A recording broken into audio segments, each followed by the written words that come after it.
അല്ലേ? ഈ തേങ്ങയും തെങ്ങൊക്കെ ഉപയോഗിക്കുന്ന ഒരു ശീലം നമ്മൾ എപ്പോഴും ഉണ്ടാക്കണം അല്ലേ? ശീലങ്ങൾ നമ്മൾ ഉപയോഗിക്കാം. എന്നാലേ നമ്മളെ പരിസ്ഥിതിയെ സംരക്ഷിക്കൂ. പരിസ്ഥിതി ലോലം പരിസ്ഥിതിനെ നമ്മൾ മലിനമാക്കാതെ സൂക്ഷിക്കുക അല്ലേ? എല്ലാ ജോലിയും ചെയ്യാം, അധ്വാനിക്കുക. നമ്മളെ കൃഷിയിടങ്ങളെ വെറുതെ വേസ്റ്റ് ആക്കരുത്. ഇന്ന് ആൾക്കാര് വലിയ മാളിലും മറ്റിടത്തൊക്കെ പോയി റിസോർട്ടിൽ പോയി താമസിക്കാം. പരിസ്ഥിതിയോട് ഇണചേർന്ന് ജീവിക്കാൻ വേണ്ടി. അതൊക്കെ നമുക്ക് പൂർവികരായിട്ട് നമുക്ക് ഫ്രീ ആയിട്ട് കിട്ടിക്കൊണ്ടിരുന്ന സാധനമാണ് അല്ലേ? നിങ്ങളൊക്കെ നല്ല തേങ്ങാ വെള്ളം ഇതൊക്കെ ഇങ്ങനെ കാണുമ്പോൾ തന്നെ എന്താ ഇതിന്റെ ഒക്കെ ഒരു മൊഞ്ച്. ഇതിൽ ഇളനീരുണ്ടോ? മൂത്ത തേങ്ങ.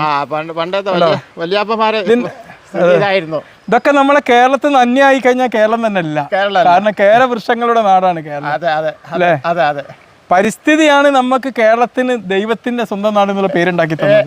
ഏറ്റവും വലിയ അനുഗ്രഹം പരിസ്ഥിതി. അതെ, നിങ്ങൾ